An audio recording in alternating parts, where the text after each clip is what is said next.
reality.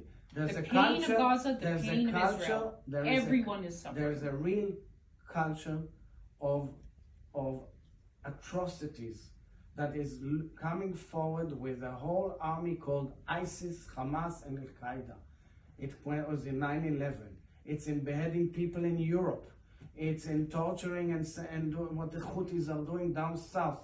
It's all over the region. Either we fight them or not. Exactly. That took a long time until Winston Churchill took over, after he threatened and alerted against the Nazi regime. We paid the price. We caved in. We enabled again and again and again to have ceasefires. And what happened? What happened? The highest amount of Jews killed since World War II, since the Holocaust, was on 7th of October. It's 8 times more in proportional numbers than 9/11. What else do you expect us to do? How do we protect ourselves as a family, member in a family of nations? What's our right here? We don't want to inflict pain. We tell people move out. But we have to get these terrorists and get them out. That's what we're trying to do right now.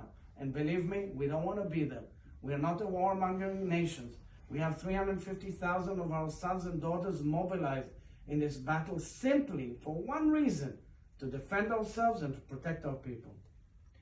So many around the world, including in the region, were shocked and condemned what happened on October the 7th. But now all eyes are on this war, including what the UN describes as a humanitarian catastrophe. You say that UN officials are thanking you in private. They are grateful for every lorry which comes through. We've had a dramatic increase.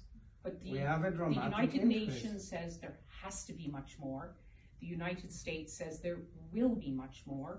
How much more will you allow in? Now it is, to use the words of the United Nations, a trickle. I must tell you, there's one thing that you keep on doing, is repeating the United Nations. First of all, they are the ones on the ground. I'm not sure it's the only objective element in the region. Well, there's many of your Western allies are saying some of the as well. positions of the United Nations also led to this situation. Their indifference to the pain of Israelis being killed endlessly by terror is unacceptable and unforgivable. I can tell you that. It happened throughout in the last 25 years. I can show you statement after statement after statement. I went to bereaved families in the last 2 years, almost every week, unfortunately, who were killed by terror. I said it in a joint session of the House in mid-July.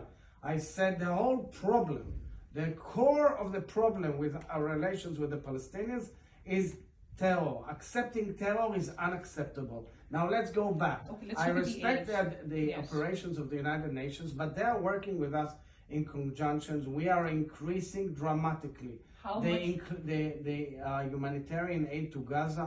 We have supplied much. We've doubled the amount of water supply again.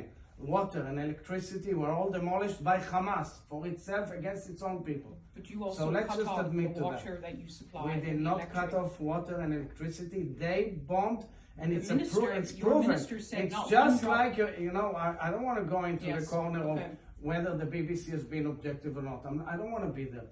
I'm saying it because Hamas missiles, it's agreed by all, brought down the electricity grid in Gaza.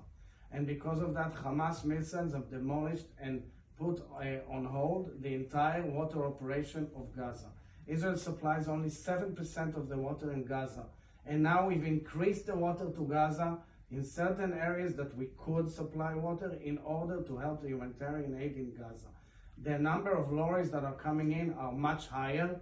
And the way we were told yesterday by the UN representative,